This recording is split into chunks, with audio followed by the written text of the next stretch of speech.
어떤 부자가 있었는데 그는 자색 옷과 고운 베옷을 입고 날마다 즐겁고 호화롭게 살았다. 그런데 그 집 대문 앞에는 나사로라 하는 거지 하나가 혼대 투성이 몸으로 누워서 그 부자의 상에서 떨어지는 부스러기로 배를 채우려고 하였다. 개들까지도 와서 그의 헌대를 핥았다. 그러다가 그 거지는 죽어서 천사들에게 이끌려가서 아브라함의 품에 안겼고 그 부자도 죽어서 묻히었다. 부자가 지옥에서 고통을 당하다가 눈을 들어보니 멀리 아브라함이 보이고 그의 품에 나사로가 있었다. 그래서 그가 소리를 질러 말하기를 아브라함 주상님 나를 불쌍히 여겨주십시오. 나사로를 보내서 그 손가락 끝에 물을 찍어서 내 혀를 시원하게 하도록 하여 주십시오. 나는 이 불 속에서 몹시 고통을 당하고 있습니다. 하였다. 그러나 아브라함이 말했다. 얘야 되돌아 보아라. 내가 살아있을 동안에는 너는 온갖 호사를 다 누렸지만 나사로는 온갖 괴로움을 다 겪었다. 그래서 그는 지금 여기에서 위로를 받고 너는 고통을 받는다. 그뿐만 아니라 우리와 너희 사이에는 큰 구렁텅이가 가로누워 있어서 여기에서 너에게로 건너가고자 해도 갈 수 없고 거기에서 우리에게로 건너올 수도 없다. 부자가 말하였다. 조상님 소원입니다. 그를 내 아버지 집으로 보내주십시오. 나는 형제가 5이나 있습니다. 제발 나사로로 가서 그들에게 경고하여 그들만은 고통받는 이곳에 오지 않게 하여 주십시오. 그러나 아브라함이 말하였다. 그들에게는 모세와 예언자들이 있으니 그들의 말을 들어야 한다. 부자는 대답하였다. 아닙니다. 아브라함 주상님 죽은 사람들 가운데서 누가 살아나서 그들에게로 가야만 그들이 회개를 할 것입니다. 다 같이 아브라함이 그에게 대답하였다. 그들이 모세와 예언자들의 말을 듣지 않는다면 죽은 사람들 가운데서 누가 살아난다고 해도 그들을 믿지 않을 것이다. 아멘. 오늘 말씀의 제목은 부활 그리고 믿어봅시다예요. 믿어봅시다. 오늘은 2021년 부활절이에요. 여러분들은 부활절이 기대가 되어지고 기다려지나요? 어떤 것 같아요? 부활절 그냥 매년 있으니까 그냥 교회 절개 중에 하나지 하고 넘어갈 수도 있을 것 같아요. 이 고난주간, 이 부활절이 되기 전까지 사순절의 기간을 보내면서 각자가 말씀도 더 묵상하고 또 각자가 더 하나님 앞에 서려고 하는 기간인 것 같아요. 특별히 우리들도 그렇게 되어지기를 간절히 원하는데 한 달간만 혹은 부활절만 예수님의 그 희생과 그 부활하심을 기뻐하는 것이 아니라 우리가 매주 1년 52주 그리고 365일 그 매일의 시간이 하나님 앞에서 우리가 즐거이 부활의 소망을 가지고 기뻐하며 살아가는 저희들이 되었으면 좋겠어요. 오늘 이 본문은 주일학교에서 많이 전하는 말씀 중 본문 중에 하나예요. 그러니까 부자와 나사로의 이야기인데 이 이야기는 단순한 것처럼 보이지만 결코 단순하게 볼만한 메시지가 아니라는 것을 알 수가 있어요. 특별히 오늘 이 본문인 누가복음에서는 극명하게 나뉘어져서 나오는 인물이 등장하죠. 부자와 나사로. 부자는 이 땅에 살았을 때에 호화롭게 살다가 죽어서 지옥에 가고 나사로는 거지로 살았지만 천국에 갔습니다. 이 정도로 이해하고 있는 사람들이 많이 있죠. 그래서 우리는 어떠한 믿음을 가지고 살아가고 있는가에 대해서 이야기를 많이 하게 돼요. 이어서 우리가 이 살아감에 있어서 죽고 나서의 구원의 문제로 인해서 이 이야기를 많이 하기도 하고 더 나아가서는 이 본문을 가지고 하나님의 계명인 하나님 사랑과 이웃 사랑에 대해서도 이야기하기도 해요. 이 부자와 나사로의 이야기를 가지고요. 특별히 예수님께서는 제자들에게 그리고 말씀을 듣기 위해서 모인 자들에게 비유를 들어 말씀하실 때가 많이 있었어요. 오늘의 이 본문 또 하나의 비유로 말씀하세요. 오늘 이 본문도 오늘 우리가 읽은 이 본문 16장은요 우리에게 큰 깨달음을 주는데 특별히 바로 앞에 몇 장이 있죠? 15장이 있죠? 15장이 있는데 15장에서부터 예수님께서는 비유로 말씀하세요. 비유로. 자, 어떠한 비유로 예수님께서 말씀하시는지 우리가 한번 봐야 되는데 15장을 보면요. 처음에 어린 양에 대한 이야기를 하시면서 그 잃어버린 어린 양. 그래서 그 한 마리를 찾기 위해서 돌아다니는 그 목자를 이야기하면서 아버지의 마음에 대해서 이야기를 해요. 그리고 이어서 바로 나오는 게 뭐냐면 탕자의 비유가 나와요. 큰아들과 두 번째 아들이 있었어요. 근데 두 번째 아들이 아버지께 요구를 하죠. 재산을 나누어서 달라고. 빨리. 그래서 그 재산을 가지고 이제 고향을 벗어 타국으로 가게 되죠. 거기에서 많은 소비를 방탕하게 되면서 모든 것이 다 있고 돼지들이 먹는 지역나무 열매를 먹으며 살아가다가 아버지 집에 있는 종들은 종들도 이렇게 살지는 않을 텐데 하고 내가 아버지 집에 종이라도 내가 살아야겠다고 아버지 집으로 돌아가게 되죠. 아버지께서는 그 작은 아들에게 재산을 탕진하고 돌아온 아들에게 뭐라 하지 않고 오히려 잔치를 베푸는 모습을 볼 수가 있어요. 그때에 큰 아들이 아버지에게 불만을 표현하는 것을 볼 수가 있어요. 자, 그런 큰 아들이 떠나가는 모습을 보여주면서 16장으로 넘어와요. 16장 넘어가면서 불의한 청지기 이야기를 하죠. 불의한 청지기 이야기를 하면서 재물과 함께 하나님을 섬길 수 없는 것에 대해서 말씀하고 있어요. 그런데 이 말씀을 듣고 있던 이 말씀을 계속해서 예수님께서 비유하시는 그 말씀을 듣고 있던 이 바리새파 사람들이 어떻게 했냐 비웃었어요. 함께 섬길 수 없다고 말하면 14절에 보니까 어떻게 했죠? 돈을 좋아하는 바리새파 사람들이 이 모든 말씀을 듣고 나서 어떻게 했다고요? 예수님을 비웃었다고 나와 있어요. 이런 바리새파 사람들에게 예수님께서 부자와 나사로 이야기를 하시는 거예요. 그 예수님을 비웃는 사람들에게 이 부자와 나사로 이야기를 하시는 거예요. 그렇다면 왜 예수님께서 이 바리새파 사람들에게 이 부자와 나사로의 이 이야기를 하실까? 오늘 우리가 이것을 깨닫고 돌아가야 돼요. 부활절이라서 예수님께서 부활하신 그 본문을 가지고 설교할 수 있겠지만 오늘 특별히 다른 측면에서 부활절을 보내고자 해요. 여러분, 하나님 계명은 크게 두 가지예요. 하나님께서 이스라엘 백성들에게 하나님 계명을 주셨을 때 크게 두 가지로 이야기를 해요. 뭐냐면 하나님 사랑과 이웃 사랑에 대해서 이야기를 해요.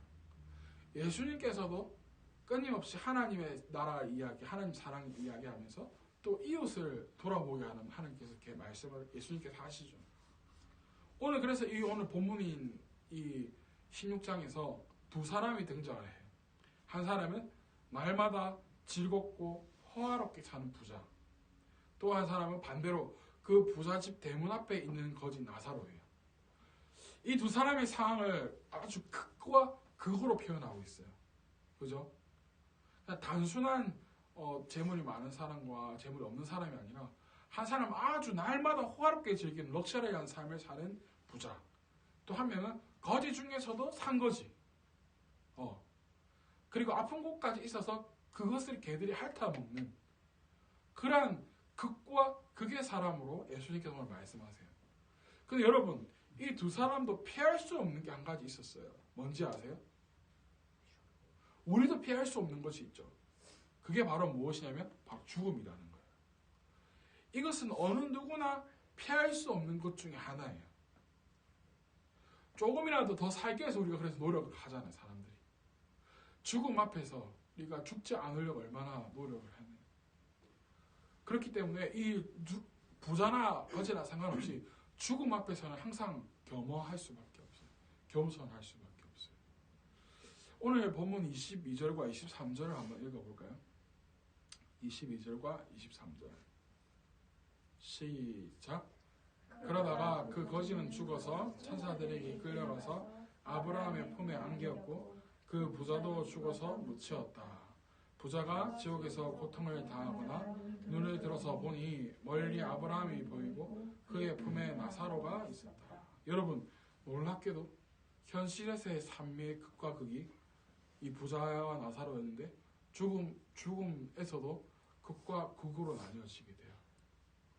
신분 자체가 바뀌어져 버리게 되죠. 부자와 나사로를 우리가 현실의 삶에서 살아갔던 모습을 본다면 누가 하나님의 도우심을 받고 살아갔을까요? 우리 오늘 본문을 한번 다시 보실래요?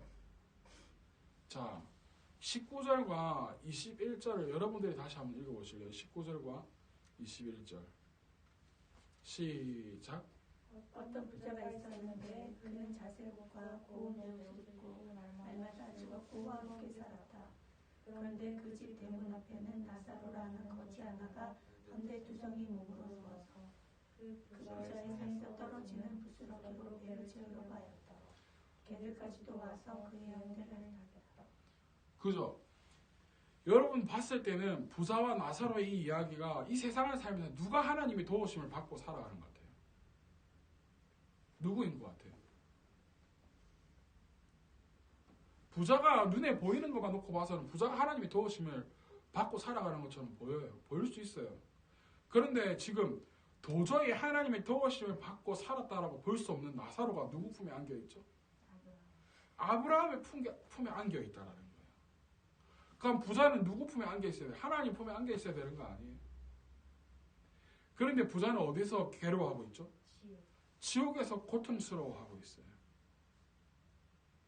여러분, 우리가 성경을 잘 봐야 하는데 예수님의 비유 가운데서 이름이 거론된 사람은 바로 나사로밖에 없어요.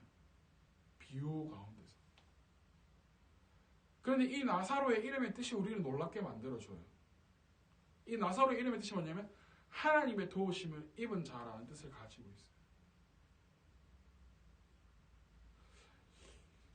특별히 오늘 부자는 이름을 특정하지 않아요. 근데 나사로는 이름을 분명히 말하죠. 그럼 부자는 도대체 누구를 이야기하는 걸까? 오늘 이 이야기를 누구에게 한다 했죠? 바리새파 사람들에게 한다고 했어요. 그러니까 이 부자는 누가 되는 거예요? 바리새파 사람들이 되겠죠. 자기의 의로 살아가는 바리새파 사람들의 모습입니다. 자기들이 선민이라 생각하고 택한 아브라함의 후손이라고 생각했어요. 그래서 당연하게 구원을 받을 줄 알았던 사람이 누구입니까? 바로 바리새파 사람들, 부자였단 말이에요. 그런데 그들의 끝은 그들의 생각과 우리의 생각과는 달랐어요. 당연히 하나님 품에 안길 줄 알았는데 지금 누가 아브라함 품, 하나님 품에 안겨 있는 거예요? 나사로가 안겨 있다는 거예요. 이 부자는 아브라함의 후손이었지만 자기 의로만 살아가는 모습을 버리지 못했어요. 그리고 하나님 사랑, 이웃 사랑이라는 계명조차 지키며 살아가지도 못했어요. 이 지옥 고통, 지옥에 있으면서 고통 가운데 있으면서도 자기 가족만 생각하는 게 누구였냐면 부자였어요. 한번 24절을 읽어볼까요? 24절 시작. 그래서 그가 소리를 질러 말하기를 아브라함 조상님 나를 불쌍히 여겨주십시오. 나사로를 보내서 그 손가락 끝에 물을 집어서 내 혀를 시원하게 하도록 하여 주십시오. 나는 이 불 속에서 몹시 고통을 당하고 있습니다. 맞죠? 지옥 고통 속에 있으면서도 나사로를 보내서 그 손가락 끝에 물을 찍어서 내 혀를 시원하게 해달라고 하는 사람이 누구예요? 나만 생각하는 사람? 바리새파 사람들. 자, 자신의 것으로 또 자신만 만족하는, 자기가 행하는 것 보고 만족하는 삶을 혼자서 살아가고 있다. 누가복음 18장, 오늘 읽지 않았지만 18장 10절과 14절을 한번 볼까요? 한번 읽어볼까요? 시작. 두 사람이 기도하러 성전에 올라갔다. 한 사람은 바리새파 사람이고 다른 한 사람은 세리다. 여기도 누가 나오냐면 바리새파 사람과 세리가 나와요. 오늘 본문이 부자와 나사로를 생각하면서 한번 읽어보세요. 한번 11절도 한번 읽어볼까요? 시작. 바리새파 사람은 서서 혼자 말로 이렇게 기도하였다. 하나님 감사합니다. 나는 남의 것을 빼앗은 자나 불의한 자나 가늠하는 자와 다 같은 다른 사람들과 같지 않으며 더구나 이 세리와는 같지 않습니다.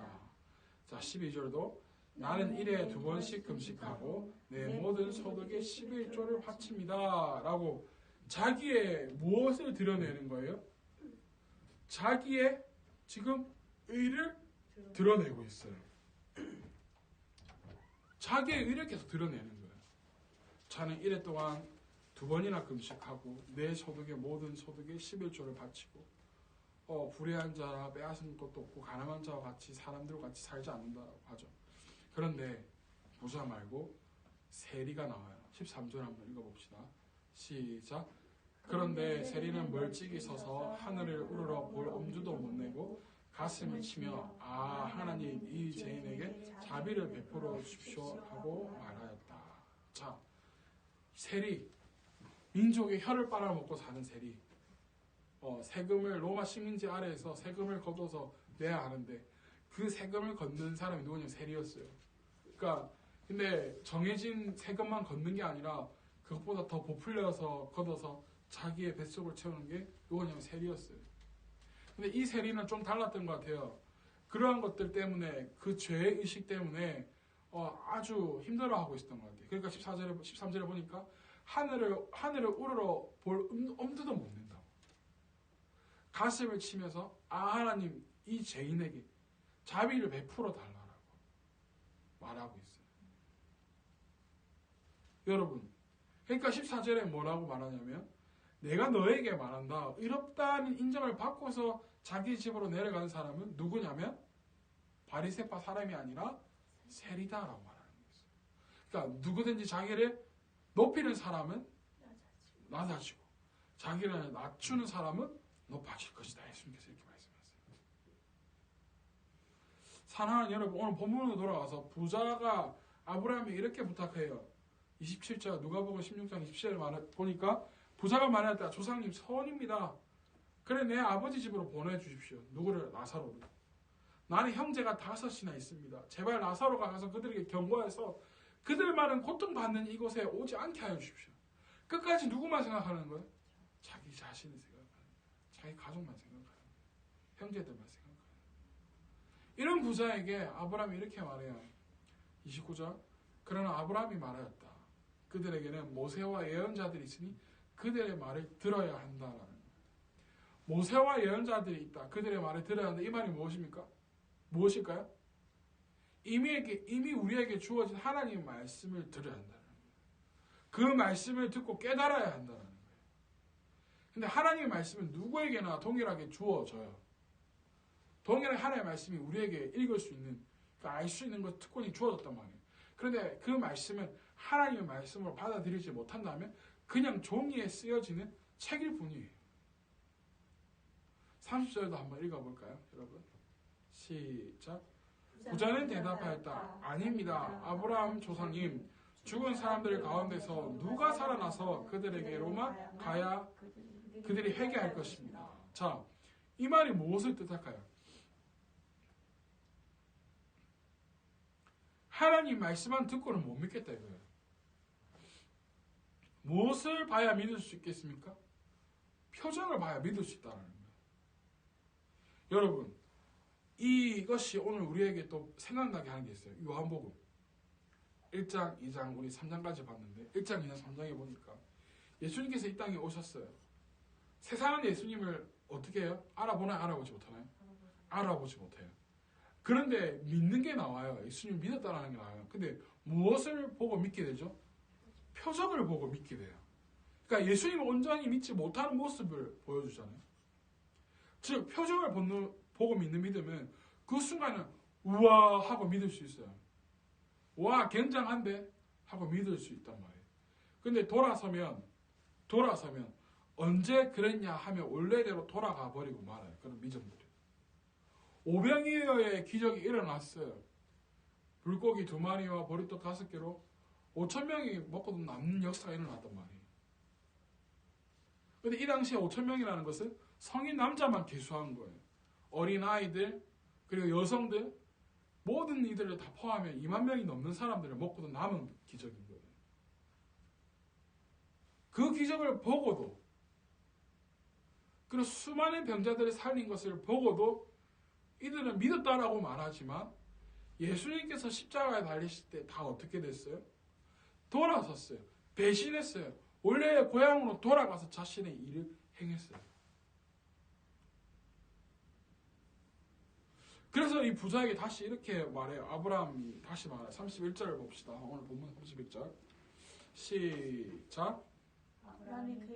다르다. 그들이 모세와 예언자들의 말을 듣지 않는다면 죽은 사람들 가운데서 누가 살아난다고 해도 그들은 믿지 않을 것이다. 사랑하는 여러분, 우리에게 보여지는 것만 보고 믿는다면 어느 정도 다 믿을 수 있어요. 안 믿을 사람 아무도 없어요. 그렇지 않나요? 예수를 믿는 사람들에게 누구에게나 다 동일하게 표적이 다 행해진다면 다 믿겠죠. 하나님 눈에 보여주십시오 해가지고 하나님 눈에 딱 나타나고 하나님께 해결해주세요 다 되면 하나님 누구나 다 믿을 수 있겠죠. 근데 신앙생활은 때로는 보이지는 않지만 믿는 것이 신앙이에요. 나의 이성과 판단이 전혀 다른 것을 말할 때에도 그럼에도 불구하고 그것을 믿는 게 그리고 따르는 게 신앙이에요, 여러분. 오늘 부자와 나사로도 마찬가지예요. 거짓 나사로 도저히 하나님이 도우심을 입은 사람이 볼 수 없었어요. 심지어 개들이 와서 그의 상처를 핥았어요. 근데 여러분 기억해야 돼요. 뭐냐면 아무도 돌보지 않는 아무도 챙겨주지 않는 그에게 개들을 보내어서 그의 상처를 핥게 하시고 아무도 그에게 음식을 주는 이가 없었지만 그와 하나님께서 함께 하셨다는 거예요. 사랑하는 여러분, 오늘 부활절이에요. 부활절에 나와서 부활절 온전히 하나님께 영광 돌려드려야 되는 날이란 말이에요. 예수님께서는 우리를 너무나도 사랑하셔서 이 세상에 오셨어요. 그런데 이 세상은 누구를 버렸어요? 예수님을 버렸어요.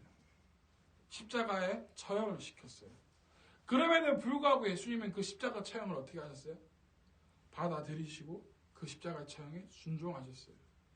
하나님 말씀에 순종하셨어요. 그리고 어떻게 하셨어요? 부활하셨어요. 이로써 우리의 구원의 완성이 되어주시고 우리의 소망이 되게 하셨어요. 아무도 함께하지 않은 인생인 것 같지만 예수님은 우리를 사랑하세요. 그렇기 때문에 우리는 그에게로 가기만 하면 되는 것이에요. 우리는 오늘 부자와 나사로가 있어요. 우리는 어떠한 지금 사람의 상태로 살아가고 있나요? 내가 가진 것은 없지만 부자처럼 살아가고 있진 않나요? 꼭 내가 부자처럼 럭셔리한 내가 뭐 스위트 호텔에서만 스위트룸에서만 내가 자야 지금 부자가 아니라 나는 지금 재물이 없어도 내가 가진 게 없다 할지라도 나의 신앙은 부자와 같이 살아가고 있지는 않나요? 하나님 사랑해야 하는데 온전히 하나님 사랑하지 못하고 이웃 사랑해야 되는데 온전하게 이웃 사랑하지 못하고 그렇게 하고 살아가고 있지는 않나요? 우리의 신앙을 돌이켜서 하나님 앞으로 가기를 간절히 소망해요. 우리의 신앙을 돌이켜서 예수님의 그 부활과 십자가의 사랑을 회복하기를 바라요. 그래서 비록 나에게는 아무것도 없다고 할지라도 당장에 눈에 보이는 것이 없다고 할지라도 우리가 살아감에 있어서 부자가 아니라 나사로와 같이 하나님의 도우심을 잊고 살아가는 사람이라면 그것으로 우리는 된 거 아니겠어요? 세상의 것, 눈에 보이는 것을 다 갖췄다고 할지라도 하나님의 도우심을 입지 못하고 살아간다면 그것이 소용이 있을까요? 없을까요? 아무것도 없어요. 비록 나에게 조금 부족하더라도 부족함이 있다 하더라도 누구의 도우심을 입은 사람이 되면 하나님의 도우심을 입은 사람이 되면 다 되는 거예요. 그러한 삶을 살아가기를 바라요.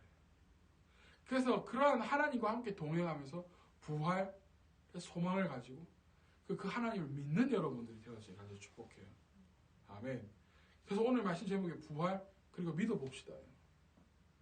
우리가 성경을 다 어떻게 이해할 수 있겠어요? 그러나 때로는 다 이해되지는 않지만 믿는 것이 우리의 신앙입니다.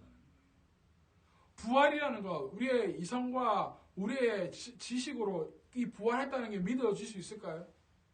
아니, 없어요. 하나님께서 우리에게 그것을 믿을 수 있는 믿음을 주셔야지만 되는 거예요.